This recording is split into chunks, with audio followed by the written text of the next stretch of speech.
Hello everybody, this is Ate Rai and welcome to another episode of 2025 with Ate Rai. For this special episode, syempre may kasama tayo ngayon. At yun ay si Sir Remo Valenton. Isa siyang artist na naka-base dito sa Batangas and as well kilalang kilala siya dito dahil sa kanyang signature style or art style na pinapakita niya sa maraming audience at sa kanyang clients.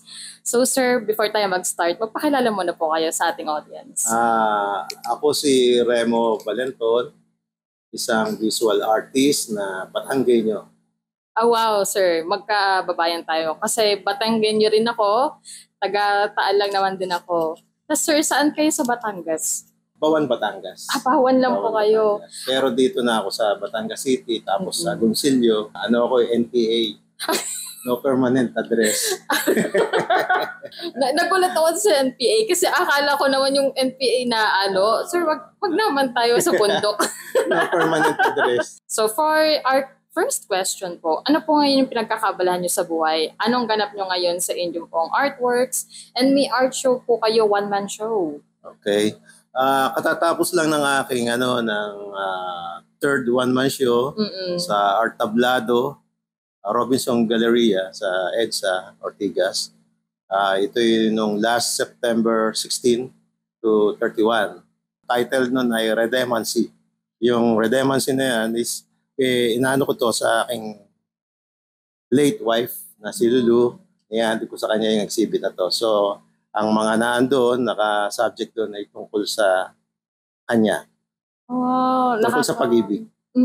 Nakaka-touch naman po yun na parang pamensahe nyo to sa inyong late wife na okay, ito ka, kasama kita ngayon dito sa ating nakakatuwa po yung ganun. Hindi ko in-expect na ang lalim ng pinanguhugutan ng inyo pong exhibit last time. Sa mga hindi po nakakaalam, si Sir Remo po ay ngayon ay kung saan po siya pumupunta dito sa Philippines po, sir, di ba? Okay. Minsan international. Doon niya pinapakita sa kanyang art exhibit kung ano yung kayahan niya sa kanyang art. So, sir, ano po ang pwede niyong ma-share sa amin about po sa experiences niyo, ganito? Kumusta naman po kayo as an artist?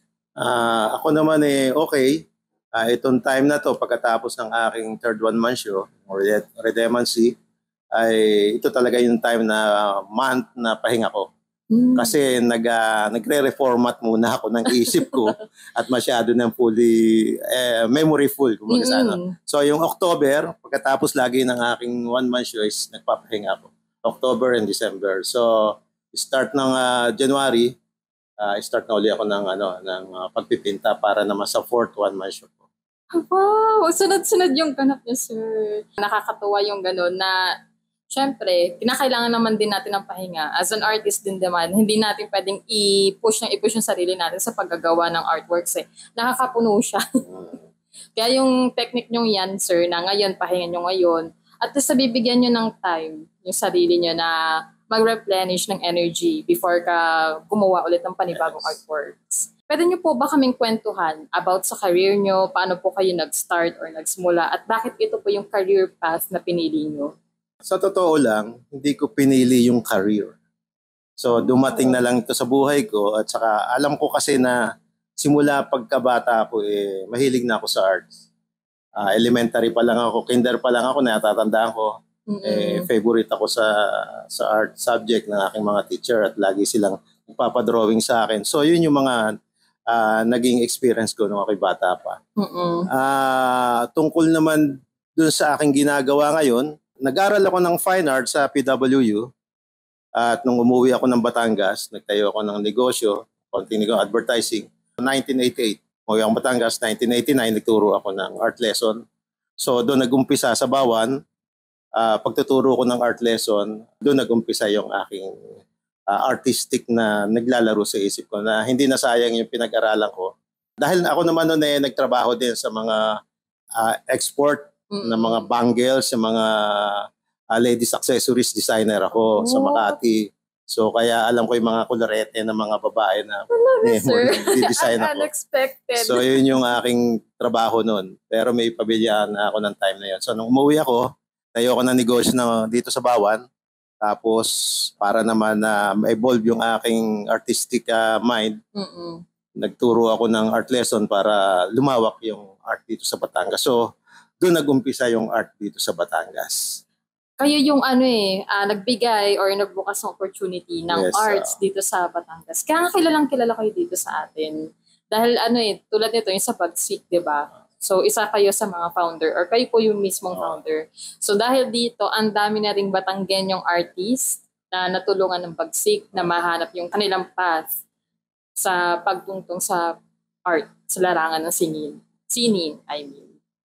Kaya yan, sir, nakakatuwa naman na kaharap ko ngayon ang nag-iisang Remo Valenton. At dahil sa kanya, ang dami na pong kabataan ngayon na nabigyan ng opportunity na mag-explore pa sa sining. Paano nyo po nahanap ang art style nyo at gaano po katagal bago nyo po nahanap?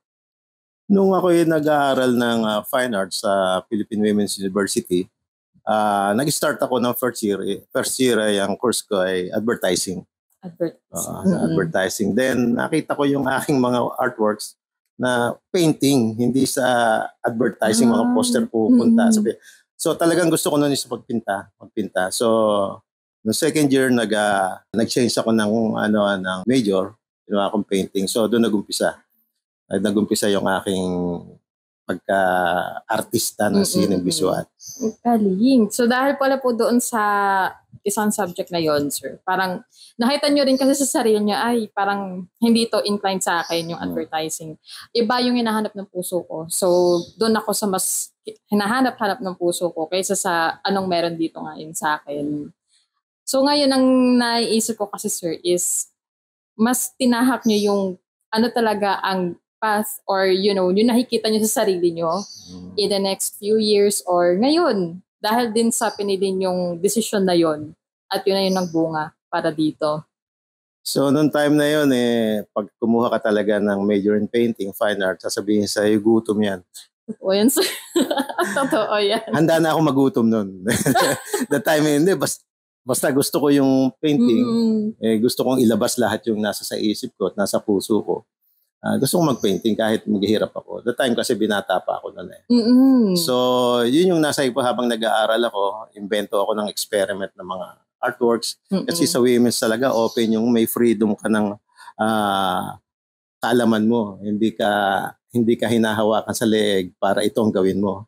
Mag-isip ka ng gusto mong gawin at yun ang gawin mo. So, guidance din yung pag-aaral. Kailangan may guidance din. Pero dumaan kami sa mga basic drawing, sketching, sa watercolor, sa painting, sculpture, photography, dumaan kami lahat yan. So sabi nga, dumaan ako sa basic. Hindi ako yung isang tao na natuto lang, artista, nag-abstract na ako. So importante po sa atin na kailangan na mag-umpisa tayo sa basic. Hindi po tayo tatalon agad sa abstraction. Kailangan po, baka sabihin, hindi ka marunong mag-sketch, hindi ka marunong gumawa ng figure ng tao, mukha. Gawa mo nga kami, mga maya, hindi mo magawa. Sa abstract ka lang marunong. Paano mo masasabi na ikaw ay isang artist na hindi ka naman nag-umpisa sa basic? Totoo yan, sir. Kasi akala nga lang iba, pag sinabing abstract na wala, random lang naman yan eh. Hindi naman yan, okay lang kahit sinong edad o kung sinong tao, kahit nagsisimula ka lang, pwede na maging abstract artist. Hindi pala. Lahat talaga dumadaan sa pinakasimula lagi. Tapos yung figurative mo, i-distort mo yan. Pagka na-master mo na siya, so papunta ka na doon sa modern distortion na ng mga figure. So papunta ka na rin doon sa highest form of art, yung abstraction, diyan ka na pupunta. Galing. Dadaanan mo lahat. Kaya akala ko nga rin po nung una, parang ang random naman ng artwork na to. Pag sinabing abstract kasi magulo. As in, hindi mo ma-identify anong meron dito sa artwork na to.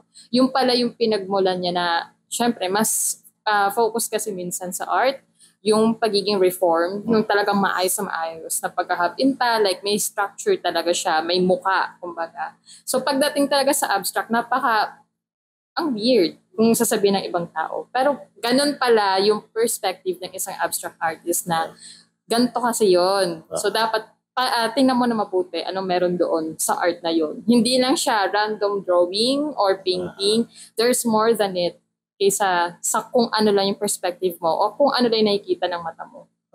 At tulad ng international artist na Picasso, magagaling na figurative artist yung mga yan. Nag-umpisa yan sa realism. So nasaka sila nagpunta ng abstraction. Yun yung art. talaga. Yun ang fine art na pumunta ka. Kasi meron dalawang klase ng art eh. Isang decorative arts at saka fine arts. So, yung isang decorative art, pan-display lang yan. Totoo yun. Pan-display. Pero yung fine art, binili yan kasi merong magandang ibig sabihin. Gawa ito ng isang artist na maganda yung istorya niya. May halaga. May Mas halaga. mabigat yung halaga niya kumpara kasi sa pang-display lang ganito ganyan. Yun ang parang pala isipan siya eh. Yun nga yung sa inyo, sa artwork nyo, yung mga nakikita kong post nyo, sa artworks nyo rin na may mga clients na natutuwa sa ginawa nyo pong artwork na anong meron sa isip ni Sir Remote? Ito yung pinili niya talaga na design, ito yung pinili niyang kulay. Tapos ang nakakatuwa nito sir, yung inyo po kasing art style related to sa ating nature. Yung estilo ko po ay tinatawag na Remoism, na mula sa aking pangalan. Ito ay original, hindi ko ito kinopya. Panahon nung ako'y nag-aaral hanggang studies ko sa mga abstraction after ng aking mga basic train, sketching and drawing and painting, mga figurative, mga landscape. So, dahan-dahan ako nagpunta ng abstraction. Hinahanap ko yung sarili ko. Hinahanap ko yung sarili ko. Ano ba yung tama?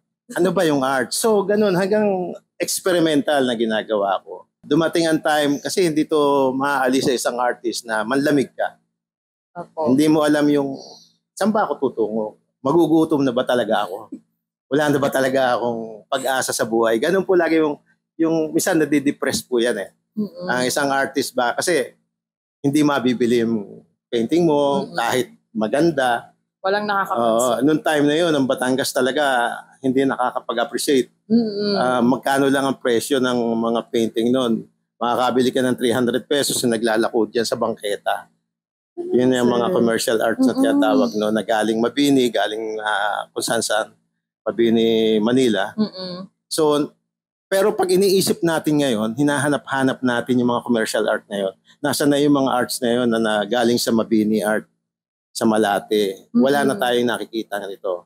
So meron dito kasi sa Bagsik, meron ako nakikita rito na bumabalik sa alaala ko yung commercial arts na yan na galing Mabini. So meron kami dito. That time, ang aking studies hanggang abstraction, unti-unti hanggang sa humina na yung loob ko, hindi ko na alam. Nagpahinga ako.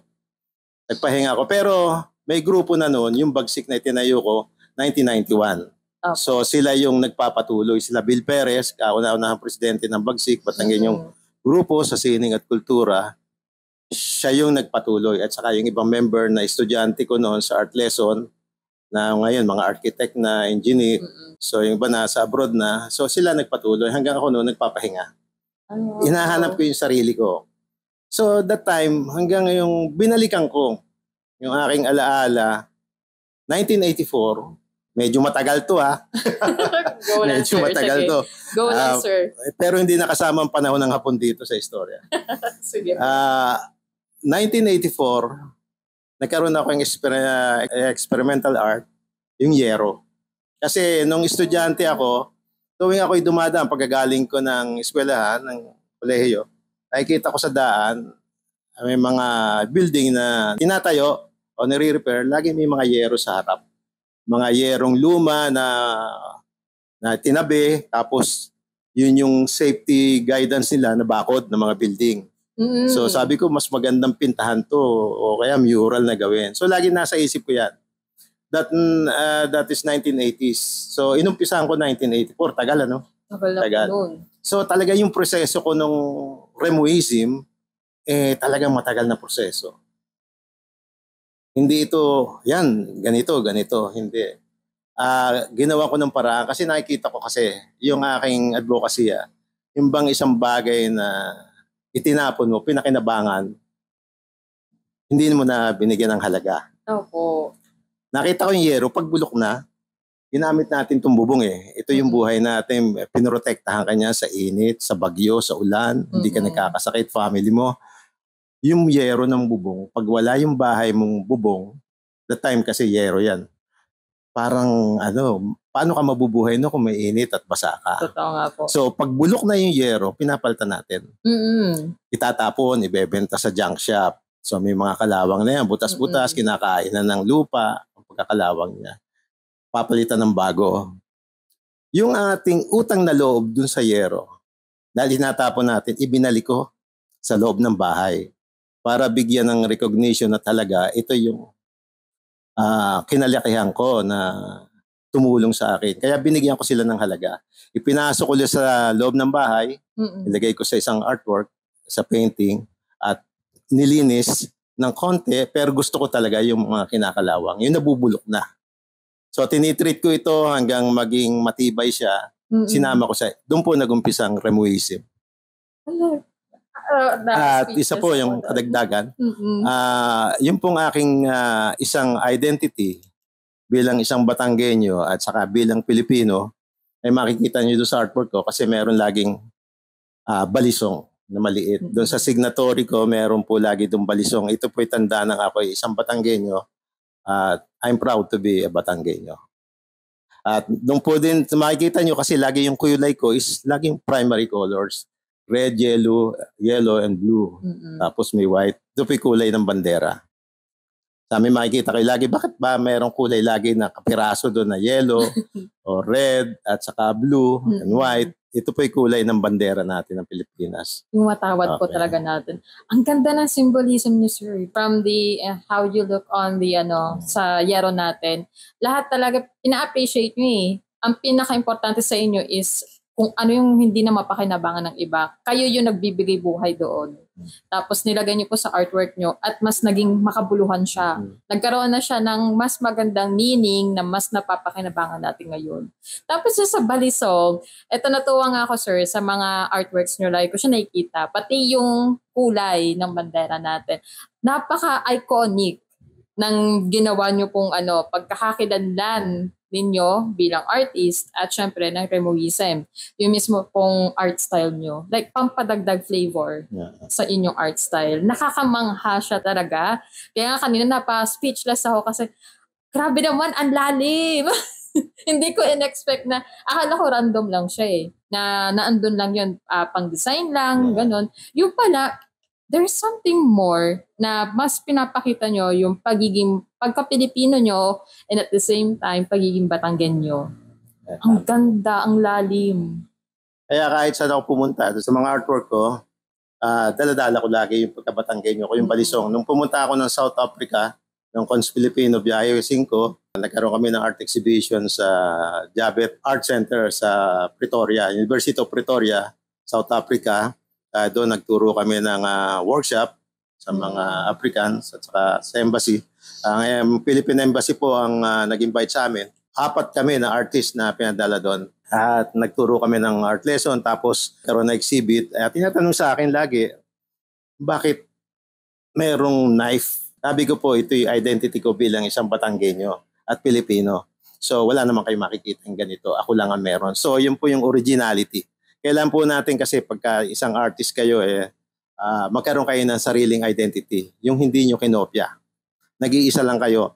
Kaya I'm very proud naman na merong isang Batanggenyo rito na nagdadala sa ibang bansa at sa pinakikilala ng Batanggenyo kayang pumunta sa ibang lugar at pagmalaki ang ating pagka-Pilipino at pagka-Batanggenyo. Wow!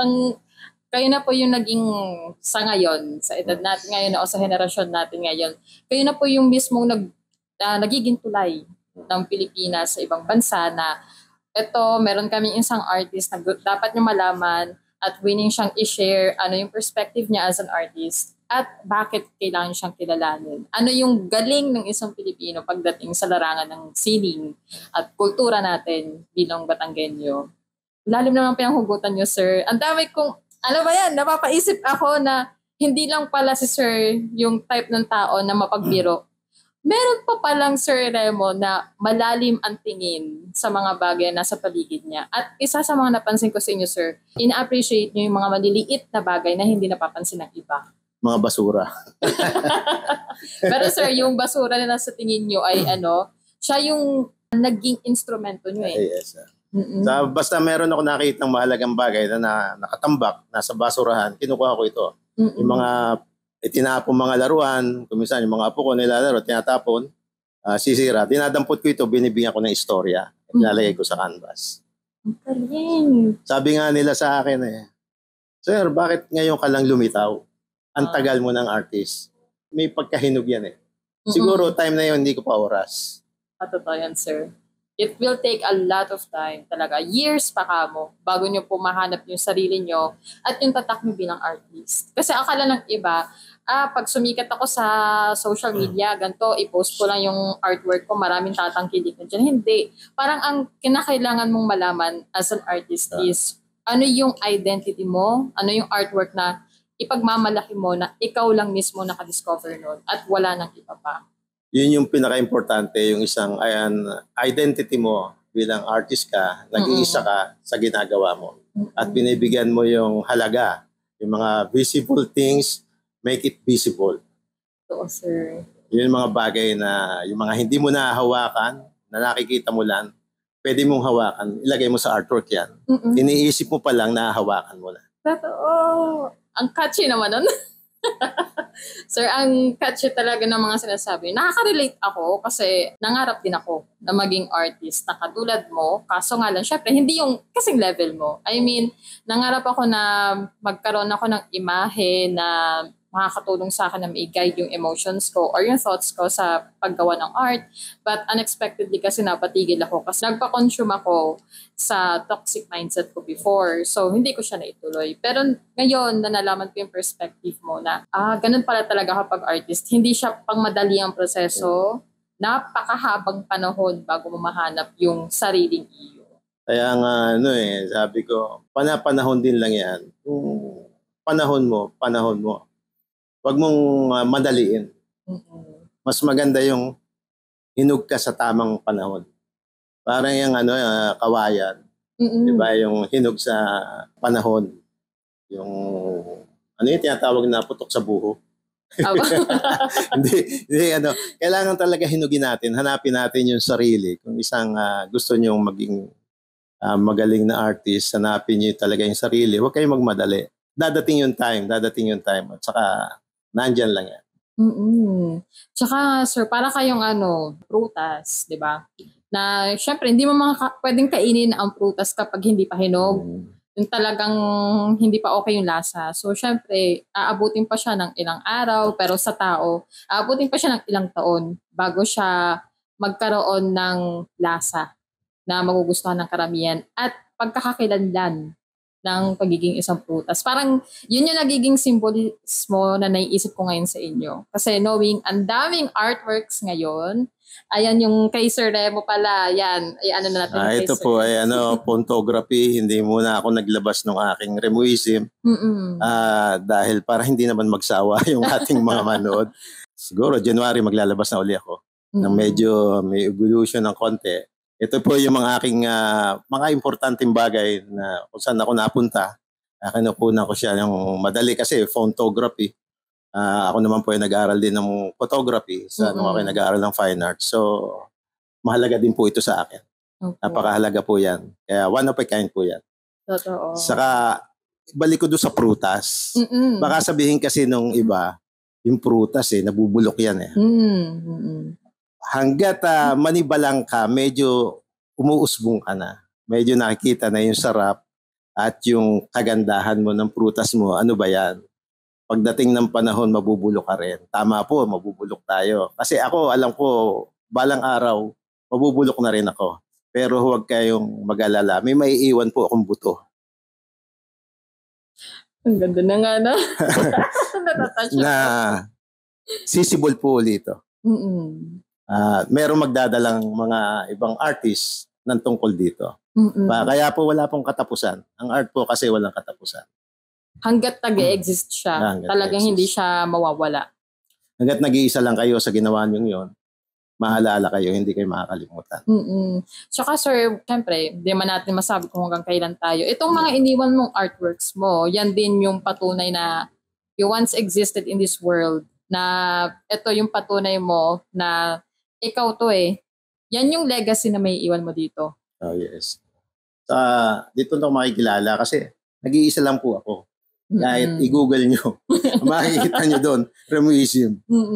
Pero hanggang nag-search po ako sa Google, kung ano man, wala po ako nakikita na kaparehas na trabaho ko. Nag-iisa lang po yan. Kahit nga nung sinearch ko nga po yung inyo pong, yan, sa articles nyo nga po, tsaka sa artworks nyo, parang wala talaga ako nakikita.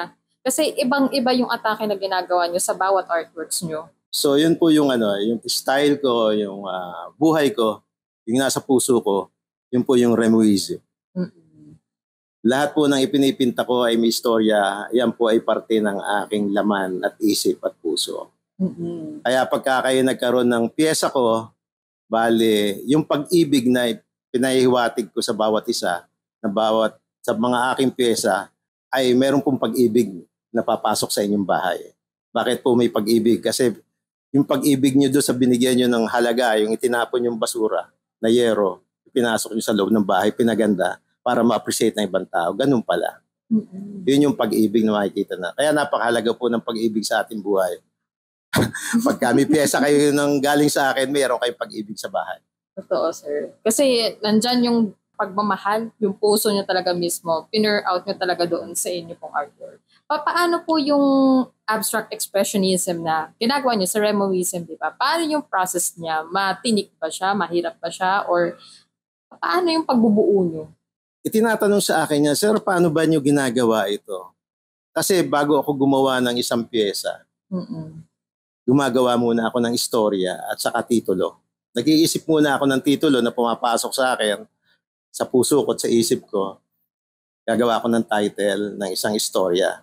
So pagka ako'y may title na, may istorya na ako, saka ako i-execute ngayon sa ang artworks. So kukuha ko ng mga bulok na bagay tulad ng yero, tinitreat ko siya, pinopondahan ko yung aking board. Kalimitan po malalaki yung artwork ko para maipakita ko talagang bulaga yung aking mga works na ganito pala. Kaya ma-appreciate nyo yun. At saka yung pong aking artwork, hindi po, kasi sa mga gallery, makikita nyo na please don't touch. Yung po sa akin, please touch. Kasi alam nyo po kasi kung bakit. Gusto ko pong hawakan nyo yung artwork ko, hindi ko pinagbabawal ito. Gusto ko pong hawakan nyo para ma-feel nyo yung mensahe ko. Ang nangyari nito is, kung gusto mo ako makilala, pakiramdaman mo ko.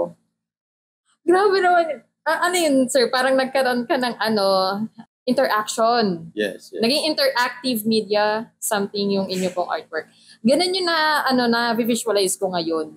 Kasi nga, sir, di ba? Hindi mo kasi siya pwedeng tingnan lang. Kasi mas maganda kung gusto mong makilala yung artist na to, pakiramdaman mo kasi ang daming texture na makikita sa inyong artwork. Napakarami. May yero pa nga po, may nakikita pa nga ako ng mga dots na mga painting. Siyempre, nagiging siya parang nagiging 3D yung inyo pong artworks talaga. Buhay na buhay. Saka pagka hawak po nyo yon, nasa sa inyo po to kung masusugatan kayo. Hindi. Ay, ganun. Kasi may mga sharp object doon at merong mga soft.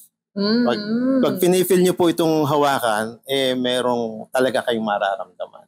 Dahan-dahan. Nakikita ko po kasi sa mga viewer, pag gusto nilang sabi ko, sige hawakan nyo.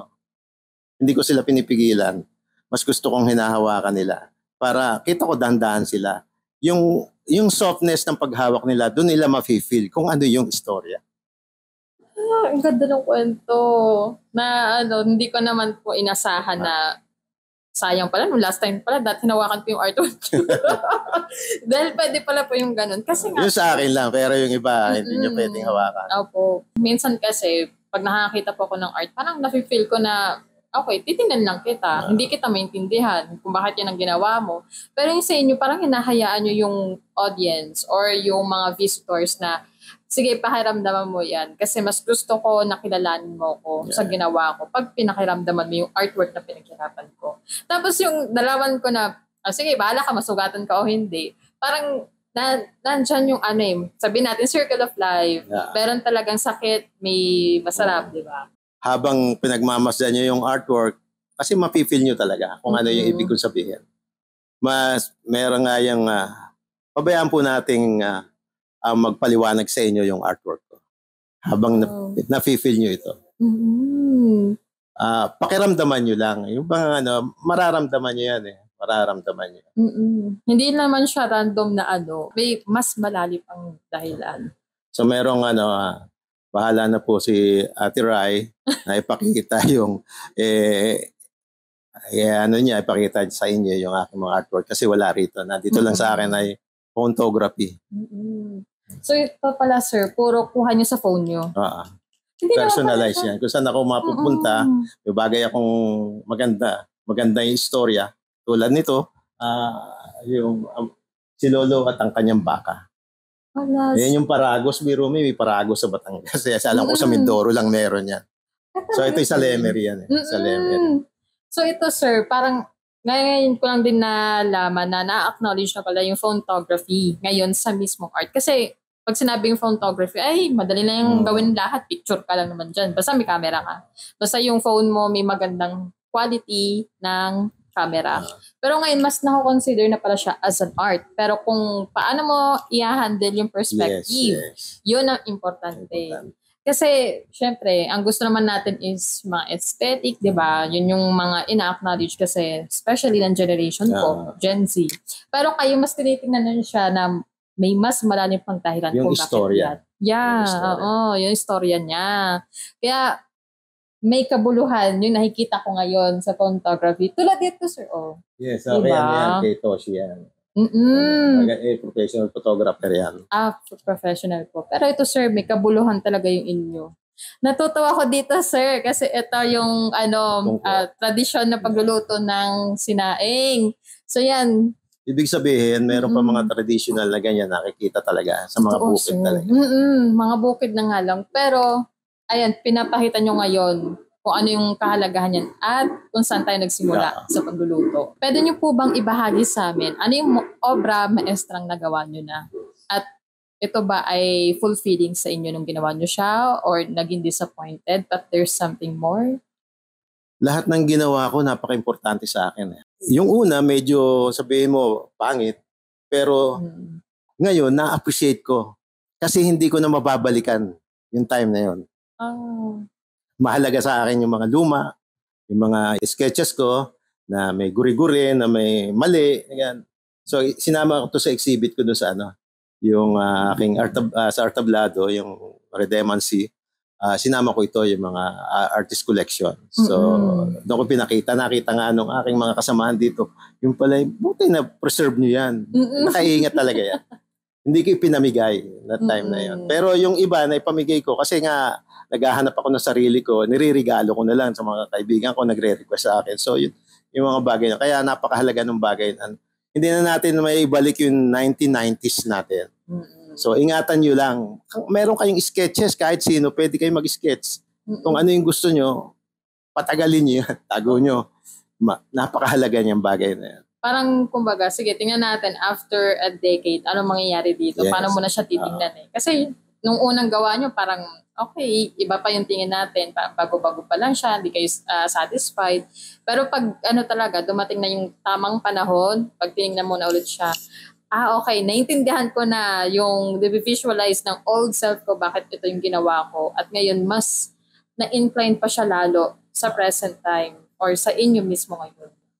So, sir, bukod doon sa abstract expressionism ng Remoism, meron po ba kayong ibang art style na tinahak pa? Sa ngayon, ayaw ko munang iwanan itong aking Remoism na to. Pero mag-i-evolve ako. By next year, meron akong konting pagbabago. Dahil, yung baga sa kulang pa yung taon. From nag-start ako ng Remoism is year 2022. Ito pa lang. So, hindi pa yan, kumbaga sa hindi pa masyadong hinog. Hindi pa masyadong hinog. Bata pa siya Taon po yung bibilangin ng isang obra, ng mga obra nyo, para gawin lagi. Yung pong everyday is, lagi po yan, lesson natin. Proseso, yun ay ating pag-aaral lagi, araw-araw.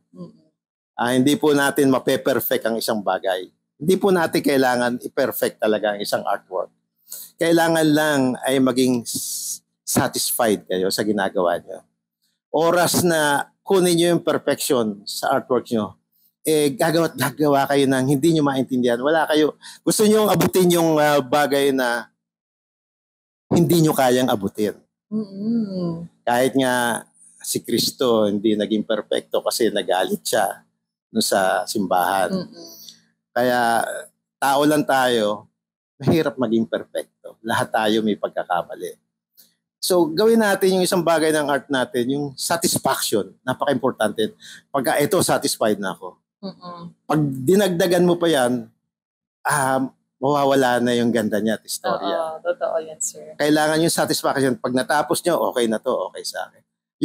Yung aking mga ginagawa kasi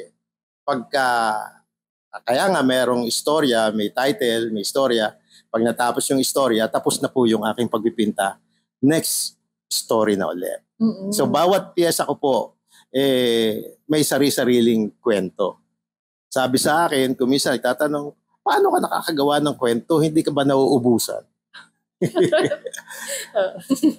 Siguro po lagi po akong may reserba. Lagi akong may reserba. Kaya kailangan lang po kayo magpapahinga talaga. Once a year, magpahinga naman kayo. Kasi magkakaroon po kayo ng memory full. Talaga sa totoo lang. Kailangan mag-rest naman tayo. Sa family, sa mga apo, sa mga anak nyo. So, yun lang ang payo ko sa inyo. Huwag kayo magmadali. Pero sir, yung sinabi nyo kanina na pag tapos na. Kasi nangyayari nito, may ibang artist na, sige, dagdagan ko pa yan kasi, satisfied ako, pero may ikagaganda pa to. So, ibuhos ko lahat. Doon nawawalan ng halaga din ng saysay. Over. Over na. Kasi nga, sobrang dami ng ganito, ganyan. Nadagdagan hanggang sa wala na. Sumama tuloy yung artwork or hindi na siya ma-appreciate. May challenges po ba kayong na-encounter sa pagbuo ng artwork at paano po yung solution na nagawa nyo doon? Ang encounter rin naman kasi pinaka-importante talaga is yung pera. Yung paano ka bibili ng materials kung wala ka ng pera. So, may negosyo naman ako, yung family business namin. Doon ako kumukuha ng panghugod. Doon ako kumukuha ng pondo. Kasi alam niyo sa art, pag nag-exhibit kayo, hindi naman kayo lagi makakabenta. Ang bibili lang sa inyo yung talaga nakakaintindi ng art nyo. Yung nakakaintindi at saka iba-iba po yung viewers, mga collectors kung anong gusto nila. Hindi po natin sila mapiplease doon sa ating work. Bakit yun hindi ako makabenta? Hindi po yun ganon. Pabayaan natin sila kung anong gusto nila. So pag dumadating yung time na sa isang gallery, nag-exhibit kayo, wala kayong benta, okay lang. Kasi hindi siguro, yung time na yon wala kayong collector o buyer na pumunta. Pero meron ibang bagay, sa susunod meron. Ganun lang po yun. Hindi naman po swerte yun. Yun ay pagkakataon. Pagkakataon. Wag lang kayo magsasawa talaga. Yung advocacy nyo magpinta kayo magpinta kayo. Tuloy lang. Tuloy lang. Kasi ang nangyayari nito, may iba na tumitigil na talaga sa passion nila kasi walang nakukuha, walang halaga.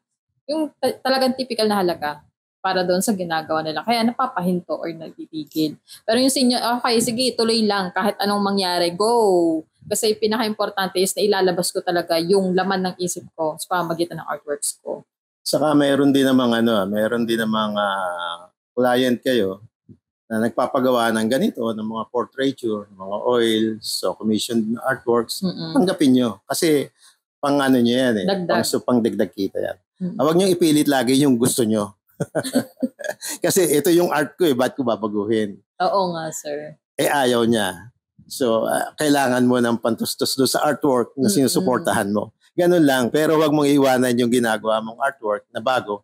Ituloy mo lang yan hanggang sa makilala ka. Totoo, sir. Kasi nangyayari yun to kapag may nakita na sila na, ay siguro maganda yung ganito kasi mas nakikilala ko, mas nakakaroon ng kita. Hindi, mas maganda talaga na may iba ka pang gagawin na pwede mo mapagpunan ng pera kaysa itigil mo yung sinimulan mo. Tulad niyan, sir, paano na lang kung nung una pa lang nag-shift na agad kayo, di ba?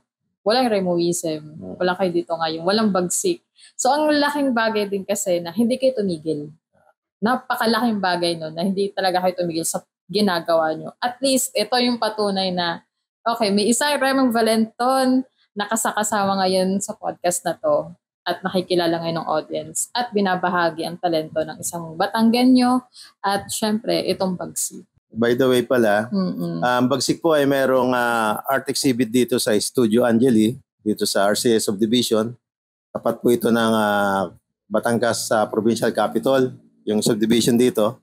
Ito pong Studio Angeli ay pag-aari ni Sir Gilbert Rosales. Meron po kaming beneficiary sa pakikipagtulungan po ng Studio Angeli. Ay meron po kaming Adapt School Project. Ang benepisya po rin ito ay Guardian Angels Foundation. Makikitain po namin dito ay itutulong po namin sa foundation. So, pumasyal po kayo dito sa Studio Angeli. Ito po ay hanggang October 31 na lamang. So, pagka kayo po ay kumuha ng pyesa at binili nyo rito, malaking tulong po may ibigay nyo sa isang eskwelahan. Opo. Na itulong. So, dito po, welcome kayo dito lagi. Ayun, everybody.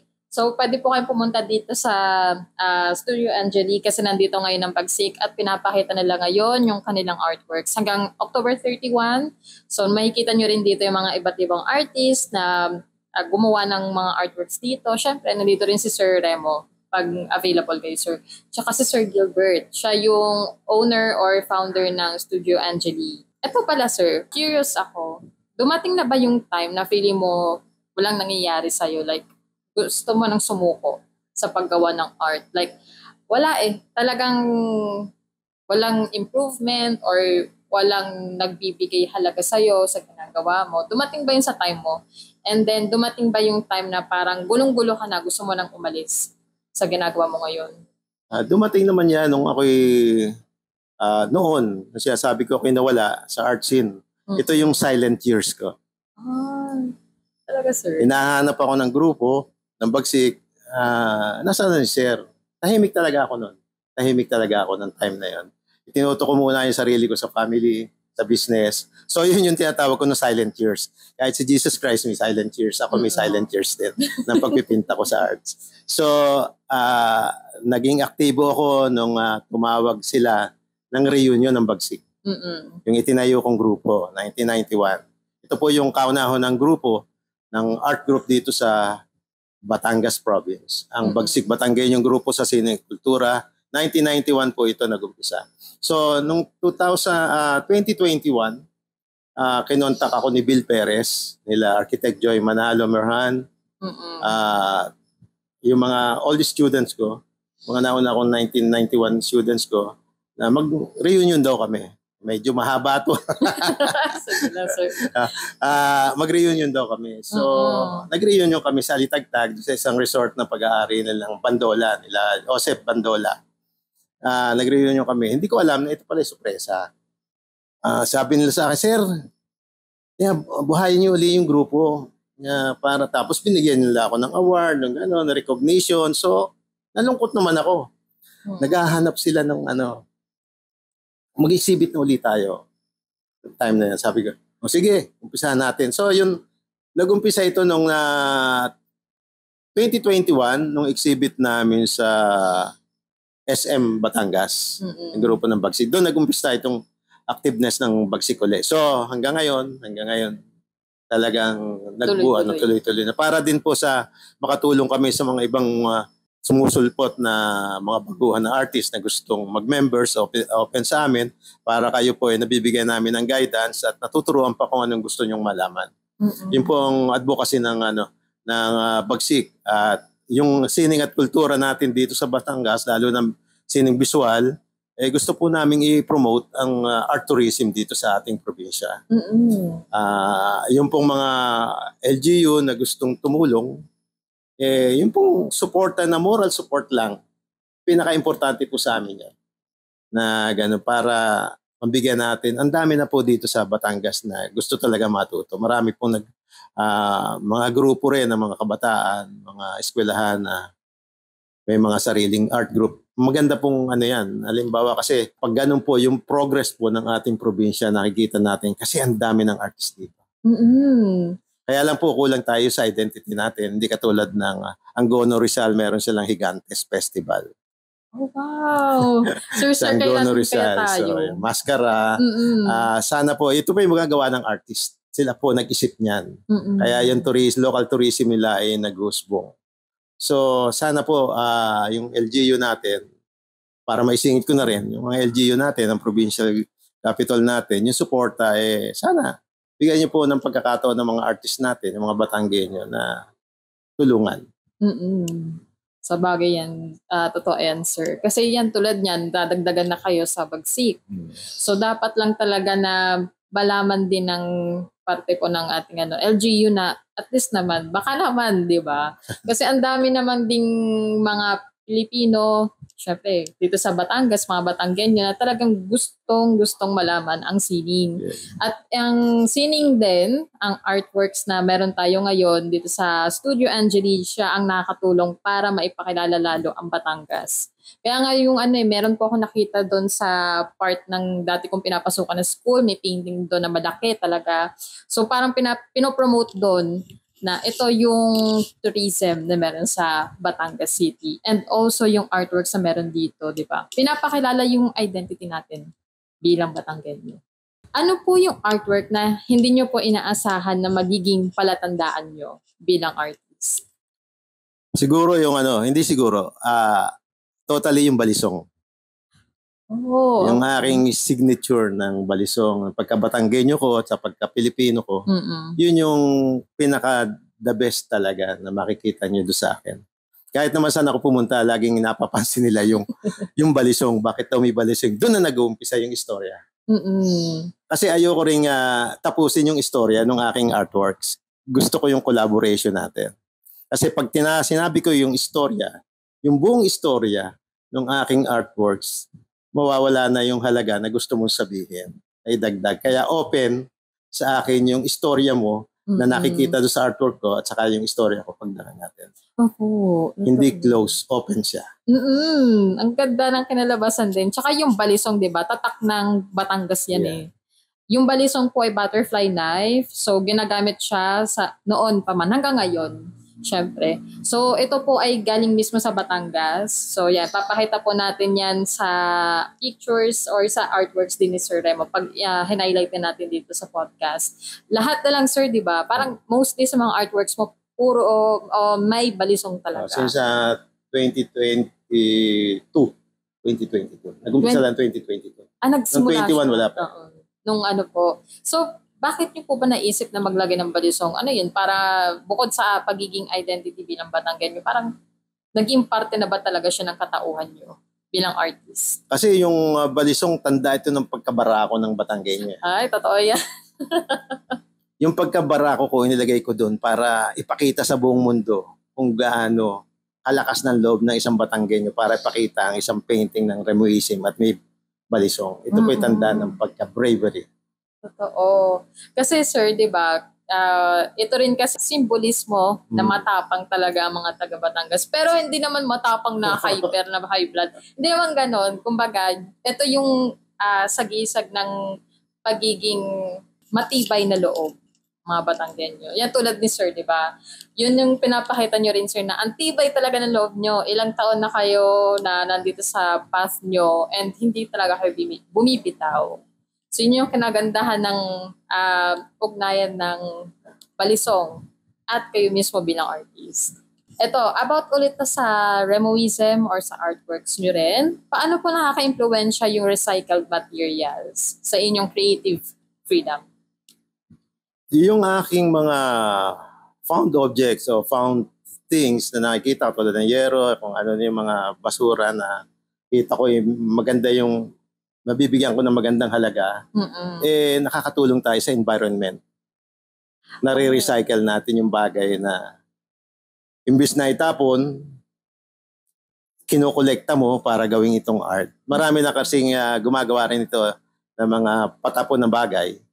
Kanya-kanya lang pong estilo. Sa kanya-kanya estilo. Napaka-importante po yan na nakakatulong tayo sa environment. Totoo po. Saka napaka-nature friendly ng inyong artworks. Yun din ang napansin ko sa inyo nung una pa. Kahit nung nagpunta po kami sa Museo ng Batangas, di po ba po kayo doon, may one-man show po kayo, Remoism doon. So nakita ko po na, okay, puro ang pinapakita ni Sir Remo sa kanyang artworks doon sa museo ay yung kanyang Remoism mismo. First time ko makakita ng ganon na artwork. Wala pa ako nakikita sa mga napupuntahan kong exhibit na ganong style na talagang in-include nyo yung pagiging malapit nyo sa kalikasan eh. Parang pananawagan na to na okay, it's our time na tayo naman ang tumulong sa kalikasan natin. Wag naman yung tayo pa yung magpapaano. Parang kayo pa nga nakatulong sir eh, na alagaan naman natin ang kalikasan natin sa paraan na kaya natin at sa inyo po ay dito sa artworks nyo. Yun ang kinagandahan doon. Kaya maraming salamat po sa pag-save ng ating Mother Earth. Balik po tayo doon sa question ko kanina na parang kung may gusto po kayong involvement na mangyari sa inyong artworks. May future plan po ba kayo na pagsasagawa ng pag-evolve? Yun po yung kanina, sa inyo pong art style. Kung may dadagdag po ba kayong ibang elements or gusto niyo pong sumubok ng ibang materyales sa pwede makatulong sa artworks nyo or sa identity nyo na pwedeng magpadagdag po sa image nyo bilang artist. Opo, meron. Abangan nyo na lang next year. Ay? Mas maganda po yung bitin para pag nakita nyo, yun na pala yun. Oo nga sir, sa bagay. Kasi kung istorya ko sa inyo, baka matapos yung istorya. Kailangan na next year po abangan natin. Abangan natin yan. Yan, abangan natin next year ano yung pasabog ni sir. Pero syempre ngayon, yan ay para sa inyo sir. Plano nyo kasi yan eh. Naniniwala ko sa kasabihan na wag mong isasabihin sa maraming tao o kahit kanino pa man yung plano mo kasi hindi siya natutuloy. Ano po yung nanghikayat sa inyo para gumamit po ng recycled materials? Is it because of gusto niyo pong makatulong sa ating Mother Earth bukod doon or bukod doon sa inyo pong artworks? Meron po bang iba pang dahilan? Unang-una yung pagkakaiba ng artwork ko sa ibang artworks. Pangalawa, gusto kong makatulong sa environment. Kahit kapiraso lang, sa loob ng 1,000 basura, kahit isa lang piraso, malaking bagay para makatulong ka sa Mother Earth. Totoo. Na bigyan mo ng halaga, gawin mo, paano ba to? Paano ba to huwag itapon? Pagandahin natin. Pagandahin natin. Pasok natin sa bahay, yung basura na pangit, na maganda, na ginawa mo, ina-appreciate ng mga tao, tapos may halaga na.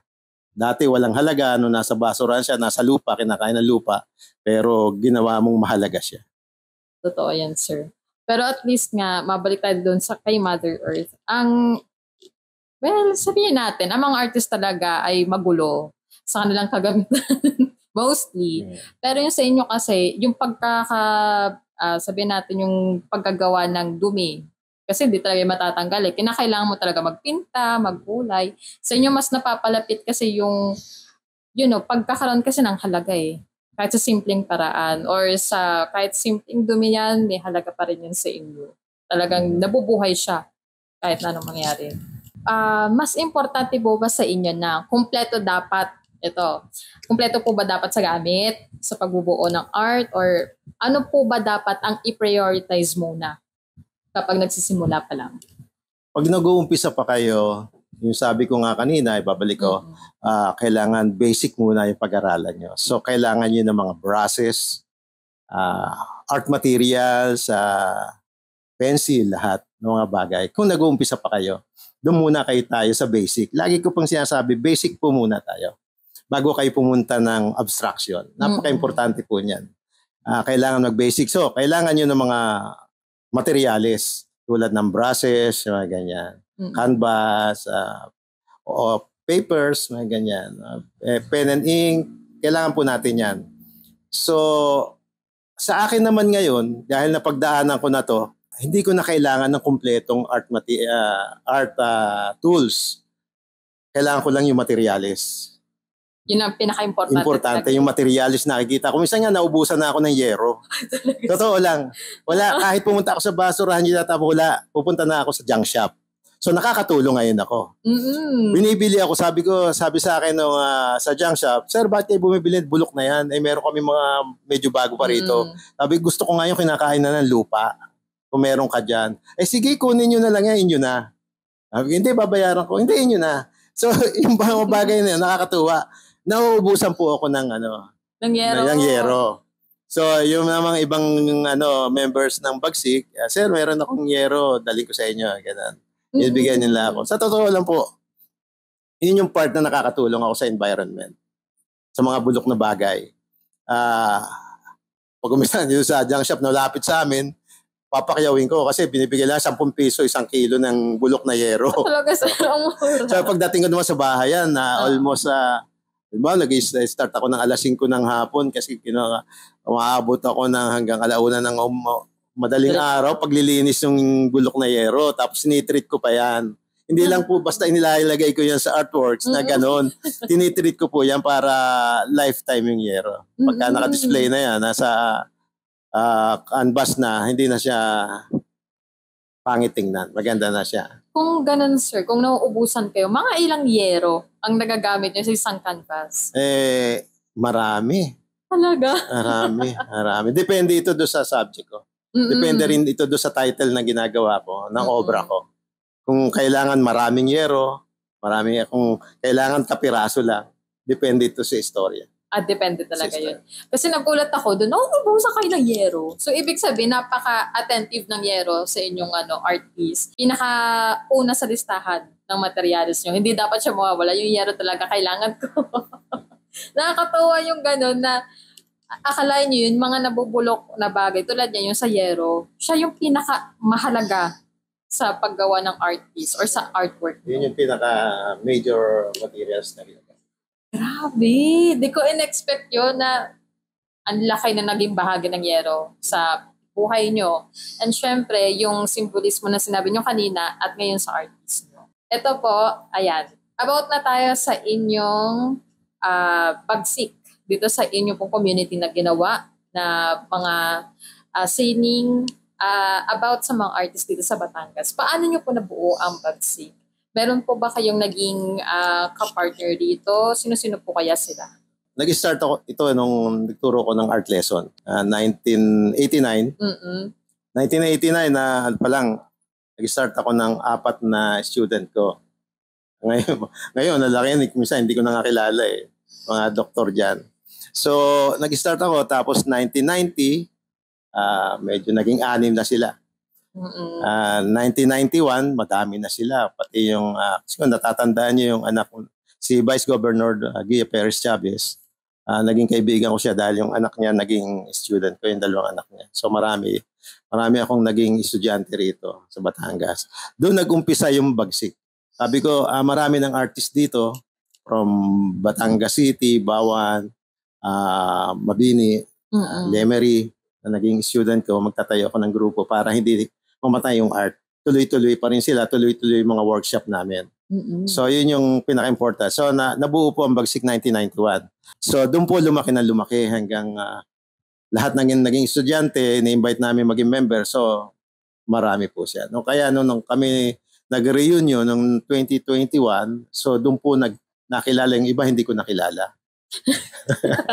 So hanggang ngayon po ay aktibo na ang Bagsik na hanggang Manila po, hanggang Sangono, nagkaroon kami ng sa biro nyo po, kami ay tinanggap sa Angono. Alam natin na Angono ay Art Capital of the Philippines. So yung Batangas, tinanggap nila para mag-exhibit doon ng grupo. So nabigyan kami ng pagkakataon ng Angono Tourism, nakapag-exhibit sa SM, Angono. Tapos in-invite kami ng Blanco family sa kanilang museum, Blanco Museum sa pag-exhibit. So naka 2 months po kami doon at saka 1 month sa SM Angono. So yun po yung at ngayon nandito po yung mga trabaho naman natin para sa beneficiary na charity. So ganun po yung sa tagal po namin na Bagsik, 33 years, 34 years na kami nag-exist dito. Ito po yung haligi ng art dito sa Batangas. Hindi po ako nagtataas ng bangko pero kami po yung kauna-unahang art group dito sa Batangas. Nasa history na po yan.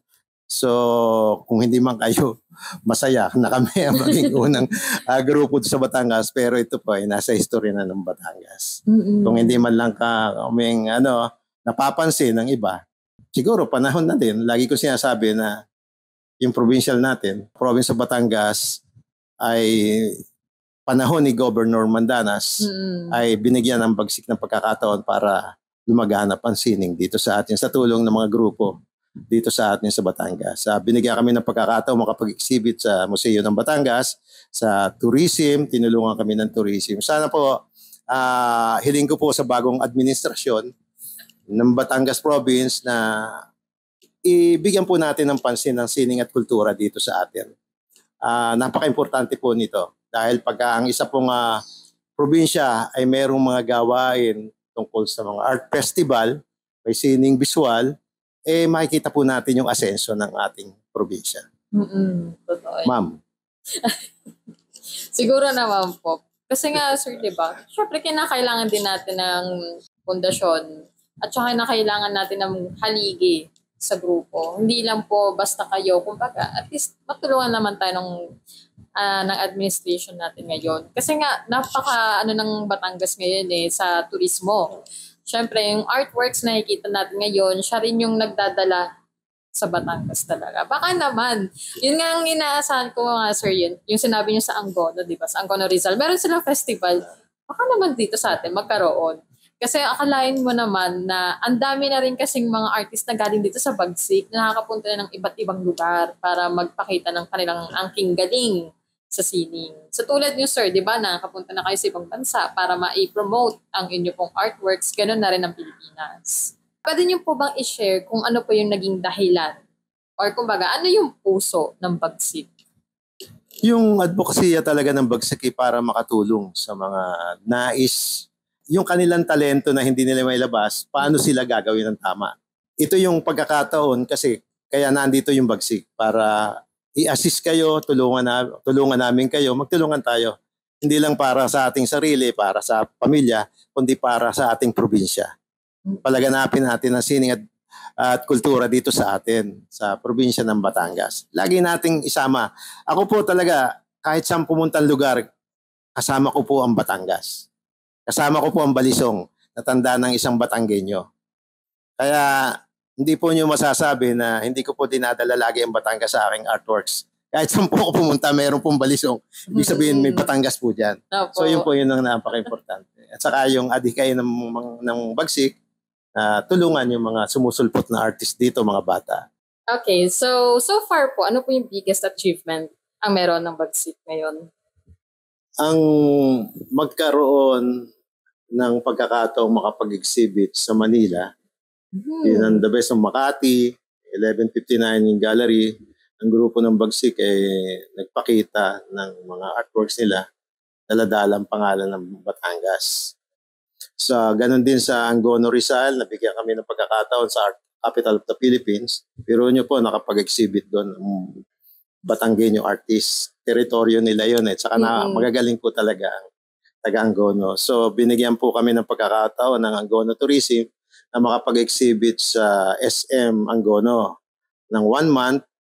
At ganun din po, after na po ng SM Angono ay in-invite kami ng Blanco family na makapag-exhibit sa kanila sa Blanco Museum Gallery 2 buwan from September to October.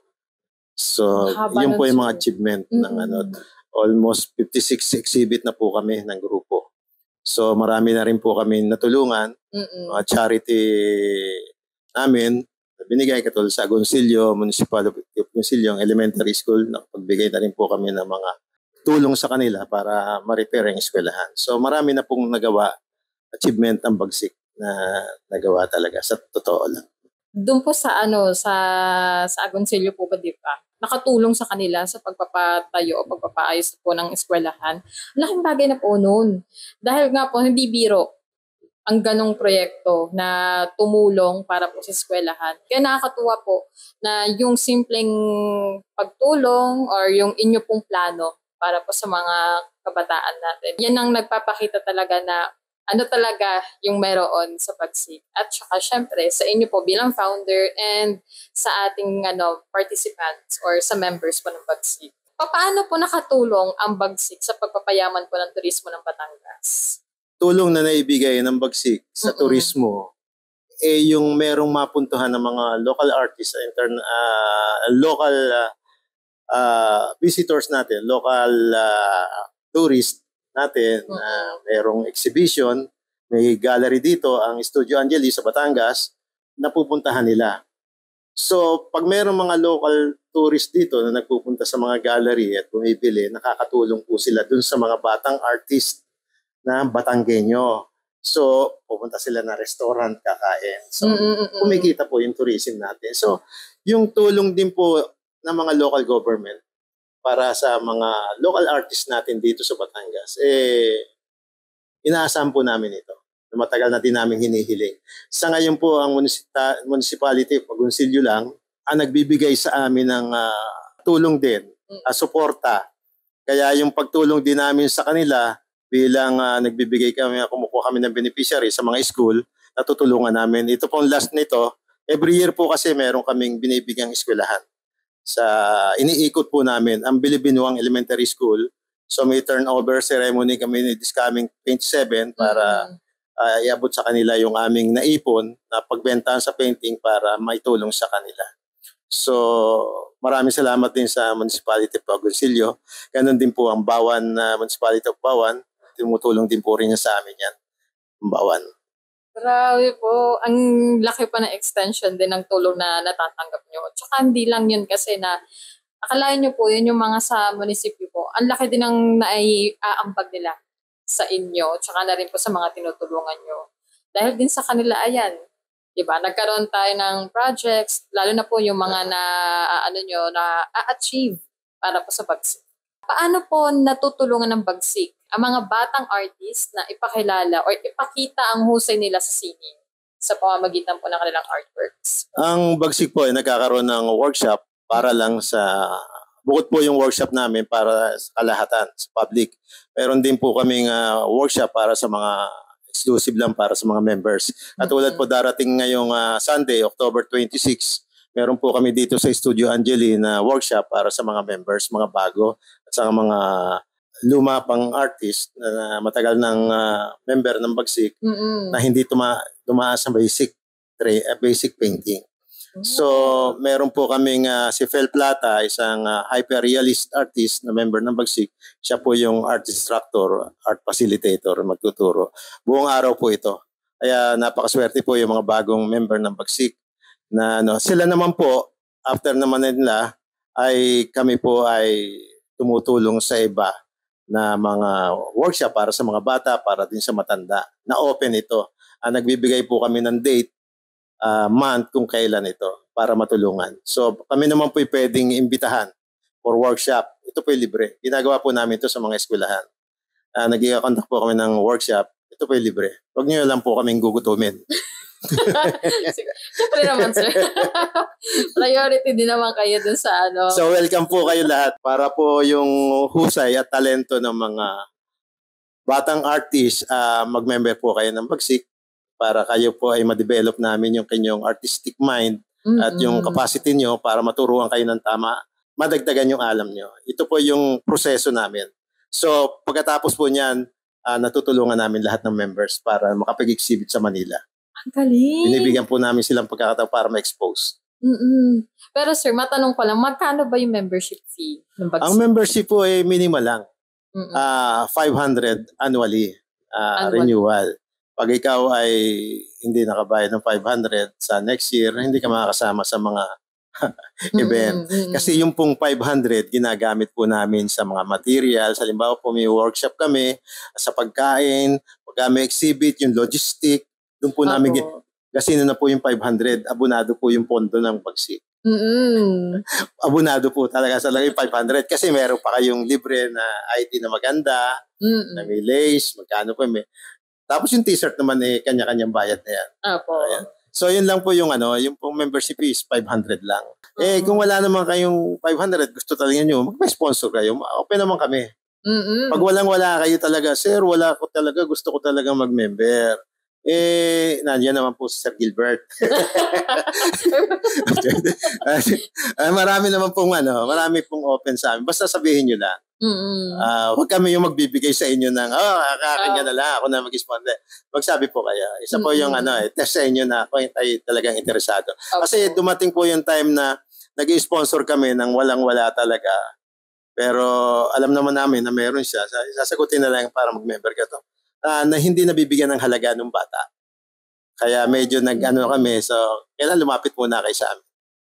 Para ganun lang. Pero sir, sa halagang 500 for 1 year, ang mura. Kasi naman yun magsasa logistic yung mga exhibit. Kami gumagastos lahat. Oo po. Diba?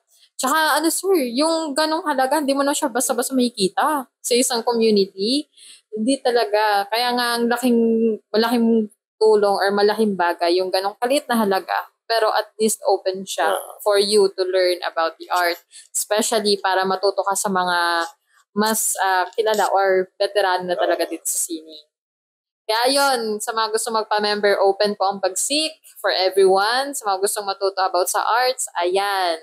Tatanggapin kayo ng Bagsik na may mainit na yakap. Yes. Ano po yung matinding problema na kinaharap po ng Bagsik? At ano po yung ginawa nyo para malampasan po? Yung po lagi namin problema yung sa logistic. Pag may exhibit, may mga late, magpasa, kasi nahihirapan po yung layout artist para gumawa ng mga label, mga tags. Tapos hindi kompleto yung COA, yung sa likod, mga details nito, hindi ready to hang. Kung minsan nagsasabit na sa gallery, kulang yung pansabit nila.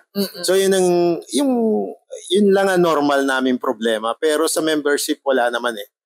Nagtutulungan kami. Para kaming isang pamilya. Siyempre, pagka-family, nagkakatampuhan, pero mamaya tawanan na lang uli. Ganun lang naman. So, yun lang ang nagiging problema. Minimal lang ang nagiging problema, lalo na sa... Hindi problema yung contribution eh. Ang problema yung sa logistic na magsasabit. Opo. Yun talaga ang... Nawawala na yung iba. Hindi mo na mahigalapan. Yun lang ang gusto kong maayos namin. Matagal na kasi itong laging ganun. Kaya nakakaawa naman pagka hindi mo tatanggapin na pinaghirapan yung isang trabaho. Gusto makapag-exhibit, kaya lang, minsan matigas din ang ulo. Ganun pa rin. Siguro hanggat may PC, may PC. At least yun lang sir yung yung talagang malaking issue dito sa at least susolusyon na naman siya kahit papaano. Yun din ang kinagandahan niyan. Ano po yung mensahe na gusto nyo pong ipasa? O gusto nyo pong iparating sa mga baguhang artist? Yung bagay na tiyaga lang. Sabi nga, may tiyaga, may nilaga ka, tapos mayroon pang steak. Pagka may tiyaga, makakamit nyo yung gusto nyo kamit. Hindi natin may iwasan yung pagsuko, pero dadating ang time na gusto nyo pa rin. Magpahinga kayo. I-refresh nyo yung mind nyo, tapos mag-isip uli kayo. Dadating, kung kayo talagang yung artistic mind nyo, nasa puso nyo yan eh. Kung talagang artist kayo sa puso nyo, hindi nyo malilimutan yan. Maaring magpahinga kayo. Pero tutuloy yan. Tiyaga lang, tiis lang. Talagang ganun, nandun yung challenge nyo. Huwag ninyong sabihin na kailangan ko magkaroon ng inspiration. Sa akin kasi hindi ko kailangan inspiration eh. Kasi lumalabas talaga ito sa akin. Gusto kong gawin yung advokasya ko. Gusto ko itong gawin. May mission ka, sir, sa bawat artwork. Yung inspiration kasi yung girlfriend ko, inspiration ko, kaya nakagawa. Hindi ako masyado sa inspiration. Yung advocacy ko na gusto ko talagang gawin to. Gusto kong gawin. Totoo. Yun yung sir yun yung tinatawag natin na ano bang mission ng ginagawa mo. Kasi sa iba, wala, nagpadala ako sa inspiration ko. Yun na yun. Pero yung yung magiging drive mo para dito sa ginagawa mo. Yun yung mission na kinakailangan mong alamin. Kasi kung wala ka nun, wala rin mangyayari. Parang nabitin ka lang sa simula kasi inspiration ang masayang lang yung inumpisahan mo. Oo, totoo yan. Kaya, go. Tuloy nyo lang yung yung vision nyo para sa ginagawa nyo. For the last question, sir, ito na. Ano po yung mensahe na gusto nyo pong ipaiwan dito sa podcast natin? Yung pong pinag-usapan natin ngayon, Ate Rai, ilagay nyo lang po sa isip nyo. Kung kayo baguhan, huwag nyo palampasin. Isipin nyo yung ano ba yung tama? Ano ba kayo? Ano bang kahihinatnan ko? Kailangan ko bang pasukin to o maaga pa lang lumabas na ako? Hanggat maaga pa lang, lumabas na kayo kasi baka pagdating ng time, sumuko kayo. Sayang lang yung inumpisahan. Kaya kailangan talaga yung tapat ka sa loob mo. Isipin mo yung sarili mo kung ano yung gusto mo. Hindi lang ito masabi mong marunong ka lang mag-drawing, artist ka na. May proseso po ito.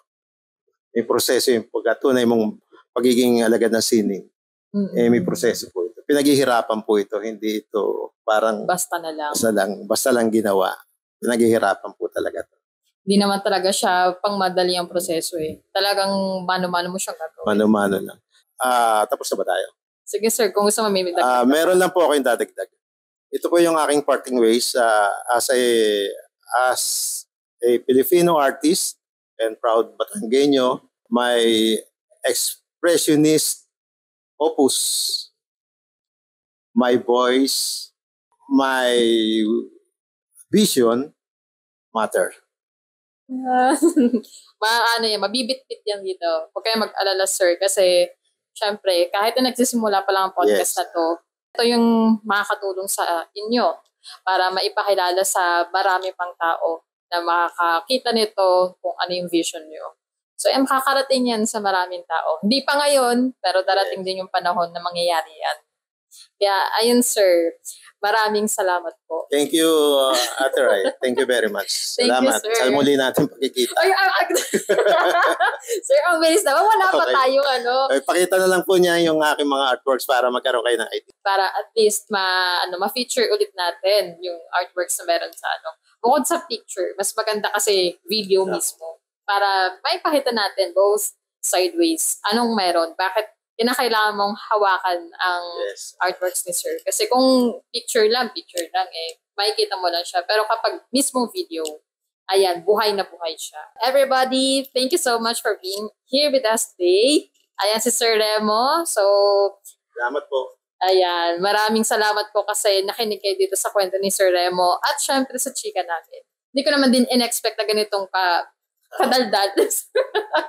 Kasi akala ko nung in-invite ka namin sir sa ano, by the way, may podcast kami actually 2023. Opo, doon sa Balisong ni Lola about yun sa cultural heritage ng Batangas. So ako din yung host kasi ginawa namin siya for thesis at nakilala ko si sir dahil sa podcast na ginawa namin na yon.